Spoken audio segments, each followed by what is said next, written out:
Start rolling. ஒவ்வொரு வாட்டி வெளிநாட்டுக்கு டூருக்கு போகும்போதும் அந்த ஊரில் ஏதாவது ஒரு இடத்துல இவரும் இவரது மனைவியும் நின்று கொண்டு ஃபோட்டோ எடுத்து அதை ரிலீஸ் பண்ணுறது தமிழ்நாட்டில். இந்த புகைப்படங்களை அரசின் செய்தி விளம்பரத்துறையே வெளியிடுகிறது. அமெரிக்காவுக்கு போயிருந்தப்போ இதே மாதிரி அமெரிக்காவில் சைக்கிள் ஓட்டுற ஒரு ஃபோட்டோவை ரிலீஸ் பண்ணாங்க. எந்த சைக்கிள் ஓட்டுறதுக்காக அவனை ஓட்டு போட்டு அமெரிக்காவுக்கு அனுப்பணும்? இவங்க ஊரை சுற்றி பார்க்குறதுக்கு மக்கள் வரி பணத்தை எப்படி வீணடித்திருக்கிறார்கள் தெரிகிறதா?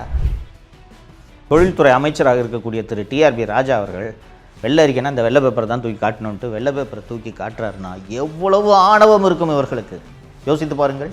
அவருக்கு புரியுற அளவுக்கு ஒரு ஸ்டேட்மெண்ட், ஒரு வெள்ளை அறிக்கை வச்சிருக்கேன். டிஆர்பி ராஜா அவங்க அப்பா டிஆர் பாலுனால தானே மந்திரி ஆனார், இல்லைன்னா என்ன அவர் கட்சிக்காக உடைச்சா அவர் மந்திரி ஆனார்?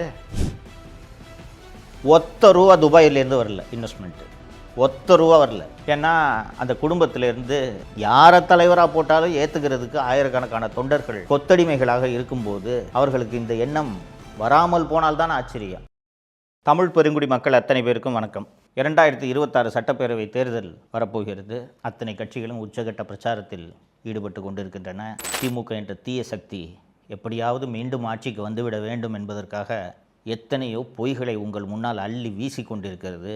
அதையெல்லாம் நம்பி மயங்கி தப்பித்தவரை கூட திமுக மற்றும் கூட்டணி கட்சிகளுக்கு நீங்கள் வாக்களித்து விடக்கூடாது என்பதற்காகத்தான் தொடர்ந்து நான் உங்களோடு பேசிக்கொண்டிருக்கிறேன், உரையாடி கொண்டிருக்கிறேன். அன்பார்ந்த தோழர்களே, கருணாநிதி குடும்பத்துக்கும் சரி, ஸ்டாலின் குடும்பத்துக்கும் சரி, தமிழ்நாடு நமக்கு பட்டா போட்டு கொடுத்துருக்கு, நமக்கு சொந்தம் அப்படின்ற நினைப்பு எப்போவுமே உண்டு. ஏன்னா அந்த குடும்பத்திலேருந்து யாரை தலைவராக போட்டாலும் ஏற்றுக்கிறதுக்கு ஆயிரக்கணக்கான தொண்டர்கள் கொத்தடிமைகளாக இருக்கும்போது அவர்களுக்கு இந்த எண்ணம் வராமல் போனால்தான் ஆச்சரியம். அதனால அவர்கள் தேர்தலில் வெற்றி பெற்று ஆட்சிக்கு வந்துவிட்டால் ஏதோ இது ஒரு இன்பச் சுற்றுலா போல ஜாலியாக இருக்கிறதுக்கான ஒரு வாய்ப்பு என்றுதான் நினைத்து ஆட்சி நடத்துகிறார்களே ஒழிய 8 கோடி மக்களின் தலையெழுத்தை நாம் தீர்மானிக்கப் போகிறோம், 8 கோடி மக்களின் நல்வாழ்வை நாம் உறுதி செய்ய வேண்டும் என்ற எண்ணம் அந்த குடும்பத்தில் இருக்க ஒரே ஒருத்தருக்கு கூட துளி கூட இல்லை. அப்படின்றத தான் இந்த 5 வருஷ ஆட்சியில் நீங்கள் பார்த்துருப்போம். தோழர்களே, இந்தியாவில் எத்தனையோ மாநிலங்கள் இருக்கின்றன. ஒவ்வொரு மாநிலத்துக்கும் வெளிநாடுகளிலிருந்து பெரிய பெரிய நிறுவனங்கள் வந்து முதலீடுகள் செய்ய வேண்டும் என்ற விருப்பம் உண்டு. அப்படி வெளிநாடுகளிலிருந்து முதலீடுகள் வந்தால் தான் அந்தந்த மாநிலங்களில் வேலைவாய்ப்பு பெருகும், தொழில் வளம் பெருகும், மாநிலம் வளர்ச்சி அடையும். ஒரு 6 மாதத்துக்கு முன்பு உலகின் மிகப்பெரிய நிறுவனமான கூகுள் நிறுவனம் ஆந்திர பிரதேசத்தில் 85,000 கோடி 5 ஆண்டுகளில் முதலீடு செய்ய போவதாக ஆந்திர முதல்வர் திரு சந்திரபாபு நாயுடு அவர்களோடு ஒப்பந்தம் போட்டது. கூகுள் நிறுவனத்தை தொடர்ந்து அமேசான் உள்ளிட்ட பல்வேறு நிறுவனங்களும் ஆந்திராவில் முதலீடு செய்ய போவதாக அறிவித்திருக்கின்றன.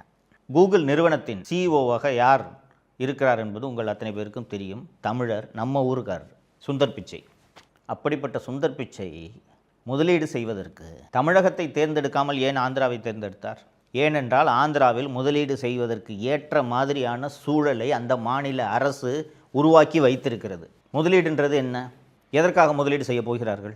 ஒரு முதலாளி ஒரு மாநிலத்தில் சில 100 கோடிகளை, சில 1000 கோடிகளை முதலீடு செய்கிறார் என்றால் நிம்மதியாக தொழில் பண்ணி அதுலேருந்து நமக்கு லாபம் வரணுன்றது தான் அவரோட நோக்கமாக இருக்குமே ஒழிய அந்த மாநிலத்தை வளர்க்கணுன்றது அந்த மாநில அரசின் நோக்கமாக இருக்க வேண்டும். திராவிட மாடல் ஆட்சி பதவிக்கு வந்தவுடன் முதல் ஆண்டிலேயே 2022 துபாய்க்கு முதலீடுகளை வரவேற்பதற்கென்று சுற்றுப்பயணம் போனார்கள். இந்த சுற்றுப்பயணம் போகிறதுக்கு தொழில்துறை செயலர் அல்லது தொழில்துறை அமைச்சர் அனுப்பி வச்சிருந்தாலே அவங்க போய் பார்த்துட்டு முதலீடு எல்லாத்தையும் கொண்டு வந்திருப்பாங்க. நான் ஏற்கனவே ஆந்திர முதலீடு பற்றி சொன்னேன். சந்திரபாபு நாயுடு அமெரிக்காவுக்கு போய் கூகுள் நிறுவனத்தை சந்தித்து சுந்தர் பிச்சையை போய் பார்த்து இங்கே வந்து முதலீடு பண்ணுங்கலாம் கூப்பிடல. அந்த மாநிலம் சிறந்த மாநிலம் என்று அந்த நிறுவனம் தேடி வந்து ஆந்திராவில் முதலீடு செய்தது. ஆனால் திராவிட மாடல் குடும்பம் நாங்கள் போய் முதலீடை வரவேற்கிறோன்னு சொல்லிட்டு எங்கே போனாங்கன்னா துபாய்க்கு போனாங்க. துபாய்க்கு எப்படி போனாங்கன்னா 22 மார்ச் 2022 உதயநிதியும் அவங்க ஃப்ரெண்ட்ஸ் எல்லாம் ஃபஸ்ட்டு போயிட்டாங்க. 23 மார்ச் 2022 அன்று சபரீசன், அண்ணா நகர் கார்த்தி அவங்க ஒரு செட்டு போயிட்டாங்க. அதற்கு பிறகு தனி விமானத்தில் முதல்வர், துர்கா ஸ்டாலின், அதிகாரிகள் எல்லாம் தனி விமானத்தில் பேரம் பேத்தி நண்டு சிண்டு இந்த திமுக குடும்பத்தில் இருக்கிற அத்தனை பேரும் தனி விமானத்தில் துபாய் சென்று இறங்கினார்கள். கிட்டத்தட்ட ஒரு வாரத்திற்கு மேல் துபாயில் ஆட்டம் போட்டது இந்த குடும்பம், வேறு ஒன்றும் இல்லை. அங்கே போய் ஏஆர் ரஹ்மான் ஸ்டுடியோவை பார்க்குறது, புர்ஜ் காலிஃபா டவரில் ஏறி அங்கே நின்றுக்கிட்டு புகைப்படம் எடுத்துக்கொள்வது, அந்த புகைப்படங்களை வெளியிடுவது என்று கிட்டத்தட்ட இன்பச் சுற்றுலா போல இவர்கள் அந்த முதலீட்டு பயணத்தை நடத்தினார்கள். தோழர்களே, உங்கள் எல்லாருக்கும் தோணும், ஏன் ஒரு முதலமைச்சர் தானே, இவருக்கென்று விடுமுறை எடுத்துக்கொள்ளக்கூடாதா, இவர் துபாய் செல்லக்கூடாதா என்ற கேள்வி உங்களுக்கு எழும். தாராளமாக போகலாம். தவறு கிடையாது. இவங்களுக்கு இருக்க பணத்துக்கு சொந்த காசை செலவு பண்ணிட்டு துபாய்க்கோ அமெரிக்காவுக்கோ உலகின் எந்த நாட்டுக்கோ போய் சுற்றி பார்க்கலாம் இல்லையா? ஆனால் மக்களின் வரி பணத்தில் அரசாங்க காசில் உலகத்தை சுற்றி பார்க்க வேண்டும் என்ற புத்தி இந்த குடும்பத்துக்கு இருக்குதா இல்லையா? அதனால் தான் இதை முக்கியமாக சுட்டி காட்டுகிறேன். போய் துபாய் சுற்றுப்பயணத்தை எல்லாத்தையும் முடிச்சுட்டு வந்தார். வந்து 6100 கோடி முதலீடு துபாயிலிருந்து வரப்போகிறது. Lulu mall, Nobel steel, Kings hospital என்று 3 நிறுவனங்கள் முதலீடு செய்ய போகின்றன என்று வந்து விமான நிலையத்திலேயே அறிவிப்பு வெளியிட்டார் முதல்வர். தோழர்களே, 2026 இருக்கோம். ஒத்த ரூபா துபாயிலேருந்து வரல இன்வெஸ்ட்மெண்ட்டு, ஒத்த ரூபா வரல. 2023 வருஷம் டூர் போகிறாங்க. 23 மே 2023. இந்த டூர் எங்கே தெரியுமா? சிங்கப்பூர் மற்றும் ஜப்பான். கடந்த முறை துபாய்க்கு குடும்பத்தோடு சுற்றுலா போனது கடுமையான விமர்சனத்துக்கு உள்ளான காரணத்தால் இந்த வாட்டி என்ன பண்ணிட்டாருன்னா, பேரம்பேத்தி, கொள்ளு பேரன், கொள்ளு பேத்தி இவங்களெல்லாம் கூட்டிகிட்டு போகல. ஃபஸ்ட்டு மாப்பிள்ளை சபரீசன் தனியாக போயிட்டார், உதயநிதி தனியாக போயிட்டார். திரு ஸ்டாலின் மற்றும் அவரது மனைவி துர்கா ஸ்டாலின் மற்றும் படை பரிவாரங்கள்லாம், உளவுத்துறை ஐஜி செந்தில்வேலன், தினேஷ் எல்லாம் சேர்ந்துக்கிட்டு சிங்கப்பூர் மற்றும் ஜப்பான் நாடுகளுக்கு 23 மே 2023 அன்று சுற்றுப்பயணம் சென்றார்கள். சுற்றுப்பயணம் என்ன? முதலீட்டாளர்களை வரவேற்பதற்காக, முதலீடுகளை வரவேற்பதற்காக பயணம் என்று போனார்கள். போயிட்டு வந்து 3000 கோடி ரூபாய் ஜப்பான் மற்றும் சிங்கப்பூரிலிருந்து முதலீடு வரப்போகிறது என்று விமான நிலையத்தில் முதல்வர் அறிவித்தார். தோழர்களே, இதுவரைக்கும் 10 பைசா முதலீடு அங்கிருந்து வரவில்லை. ஐரோப்பாவிலேயே ஒரு நலிவடைந்த பொருளாதாரம் என்று பொருளாதார வல்லுநர்கள் எந்த நாட்டை கூறுகிறார்கள் என்றால் ஸ்பெயின் நாட்டை சொல்லுவார்கள். சரிங்களா? ஸ்பெயினில் பெரிய அளவு தொழில் வளம் எல்லாம் இல்லை. ஐரோப்பாவிலேயே ஒரு ஸ்பெயின் சுற்றுலாவுக்கு நல்ல நாடே ஒழிய இண்டஸ்ட்ரியல் லெவலில் ஜெர்மனி போல் ஸ்பெயின் வந்து ஒரு முதலீடுகளை தொழில் ரீதியாக வளர்ந்த ஒரு நாடு என்று சொல்ல முடியாது. ஸ்பெயினிலிருந்து முதலீடுகளை வரவேற்கப் போகிறேன் என்று 27 ஜனவரி 2024 முதல் 7 பிப்ரவரி 2024 வரை 15 நாட்கள் ஸ்பெயினுக்கு சுற்றுப்பயணம் போகிறார். போயிட்டு வந்து விமான நிலையத்தில் ஒவ்வொரு வாட்டியும் வந்த உடனே இஷ்டத்துக்கு கூசாமல் போய் சொல்கிறது. இந்த வாட்டி எவ்வளோன்னு கேட்டிங்கன்னா 3440 கோடி ரூபாய் முதலீடு ஸ்பெயினிலிருந்து வரப்போகிறது. அந்த முதலீட்டிலிருந்தும் 10 பைசா இது வரைக்கும் வரல. அதற்கு பிறகு ஜனவரி மாதம் 2024 2 டூர், 28 ஆகஸ்ட் 2024 முதல் 12 செப்டம்பர் 2024 வரை எங்கே சுற்றுப்பயணம் சென்றார் என்றால் அமெரிக்காவுக்கு சுற்றுப்பயணம் சென்றார். அமெரிக்காவுக்கு சுற்றுப்பயணம் சென்றார் என்றால் அங்கே போய் முதலீட்டாளர்களை வரவேற்க அப்படின்ட்டு தானே நமக்குலாம் கதை சொல்கிறாங்க. அங்கே போய் என்ன வேலையை பார்த்தாரு தெரியுமா? ஐஃபோன் தயாரிக்கக்கூடிய ஆப்பிள் நிறுவனத்தை போய் சுற்றி பார்க்குறாரு, கூகுள் நிறுவனத்தை சுற்றி பார்க்குறாரு. அமெரிக்காவில் இருக்கக்கூடிய முக்கியமான தொழில் நிறுவனங்கள் எல்லாம் போய் டூரிஸ்ட் மாதிரி போய் சுற்றி பார்த்து விட்டு வந்து விமான நிலையத்தில் 7516 கோடி ரூபாய் முதலீடு அமெரிக்காவிலிருந்து வருகிறது என்று அறிவித்தார். இந்த முதலீட்டிலிருந்தும் 10 பைசா இது வரைக்கும் வரல. இதில் என்ன விசேஷம் கேட்டிங்கன்னா, ஒவ்வொரு வாட்டி வெளிநாட்டுக்கு டூருக்கு போகும்போதும் அந்த ஊரில் ஏதாவது ஒரு இடத்துல இவரும் இவரது மனைவியும் நின்று கொண்டு ஃபோட்டோ எடுத்து அதை ரிலீஸ் பண்ணுறது தமிழ்நாட்டில். இந்த புகைப்படங்களை அரசின் செய்தி விளம்பரத்துறையே வெளியிடுகிறது. அமெரிக்காவுக்கு போயிருந்தப்போ இதே மாதிரி அமெரிக்காவில் சைக்கிள் ஓட்டுற ஒரு ஃபோட்டோவை ரிலீஸ் பண்ணாங்க. இங்கேருந்து சைக்கிள் ஓட்டுறதுக்காக அவனை ஓட்டு போட்டு அமெரிக்காவுக்கு அனுப்பணும்? யோசிச்சு பாருங்கள். இப்படிப்பட்ட ஒரு முதல்வர் தேவையா நமக்கு? அதற்கு பிறகு கடைசி சுற்றுப்பயணம் 30 ஆகஸ்ட் 2025 முதல் 8 செப்டம்பர் 2025 வரை 8 நாட்கள் சுற்றுப்பயணமாக ஜெர்மனி மற்றும் இங்கிலாந்துக்கு சுற்றுப்பயணமாக முதல்வர் அவரது குடும்பத்தோடு மனைவி திருமதி துர்கா ஸ்டாலின் மற்றும் செந்தில்வேலன் படை பரிவாரங்களோடு சென்றார். இந்த முறை ஐரோப்பிய சுற்றுப்பயணம், இந்த ஜெர்மனி மற்றும் UK சுற்றுப்பயணம் முடிந்த பிறகு வந்து இவர்கள் அறிவித்த முதலீடு எவ்வளவு தெரியுமா? 15000 கோடி ரூபாய்க்கு முதலீடு ஜெர்மனி மற்றும் இங்கிலாந்திலிருந்து வரப்போகிறது என்று அறிவித்தார்கள். இதுக்கு நடுவில் ஒரு தமாசெல்லாம் பண்ணாங்க. ஆக்ஸ்போர்டு பல்கலைக்கழகத்தில் பெரியாரின் படம் நிறுவப்பட்டது என்று ஒரு பெரியாரோட ஃபோட்டோ வச்சு அந்த புகைப்படங்களை எல்லாம் வெளியிட்டார்கள். அந்த ஆக்ஸ்போர்டு பல்கலைக்கழகம் வந்து எல்லாமே இன்டர்நெட்டில் அதோட டீட்டெயில்ஸ் எல்லாம் அவைலபிள். ஆக்ஸ்போர்டு பல்கலைக்கழகத்துக்கு உள்ளேயே பல்வேறு கல்லூரிகள் இருக்கின்றன. அந்த பல்வேறு கல்லூரிகளுக்கென்று அரங்கங்கள் தனியாக இருக்கின்றன. ஒரு ஹால் இருக்குன்னு வச்சுக்கோங்களேன்.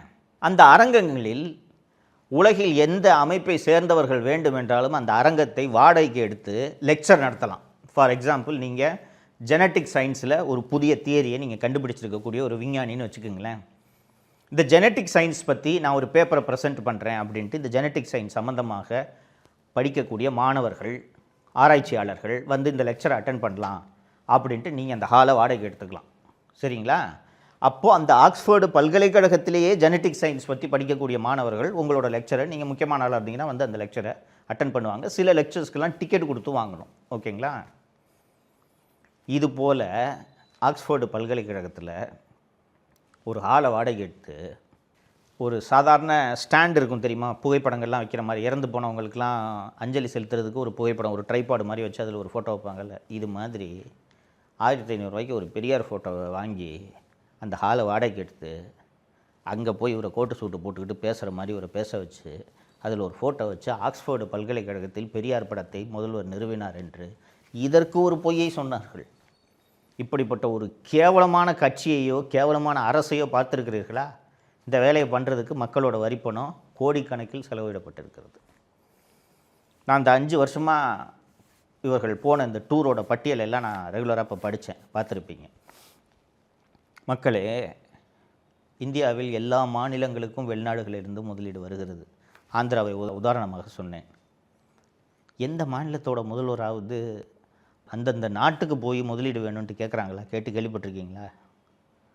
ஒரு மாநிலத்தில் முதலீட்டுக்கான சூழல் நன்றாக இருந்தால் தானாக முதலீடுகள் வரப்போகிறது. நீங்கள் அங்கே போய் நேரடியாக போய் முதலீடுகள் வேணும்னு அழைக்கணும். இப்போ ஆப்பிள் கம்பெனி இன்வெஸ்ட்மெண்ட் வேணும்னா இங்கேருந்து நேராக போய் டிம் குக்கை பார்த்து, சார் எங்கள் ஊரில் இன்வெஸ்ட் பண்ணுங்கன்னு கேட்கணுமா? ஒரு மெயில் போட்டால் போதாதா?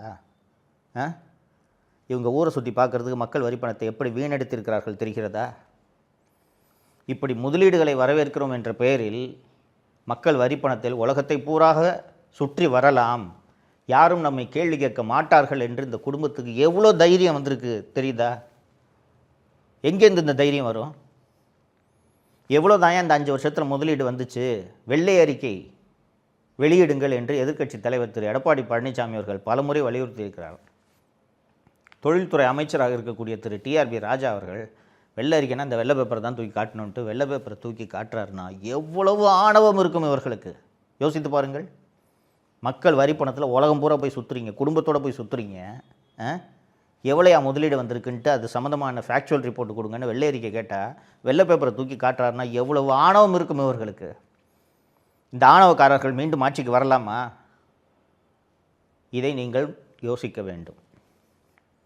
ஆட்சிக்கென்று வந்து விட்டால், மக்கள் வாக்களித்த ஆட்சி கட்டிலில் அமர்ந்து விட்டால் நம்மை யாரும் எதுவும் செய்ய முடியாது என்ற ஆணவம் திமுகவில் இருக்கக்கூடிய அத்தனை பேரிடமும் இருக்கிறது. நீங்கள் இதை மறந்துடக்கூடாது.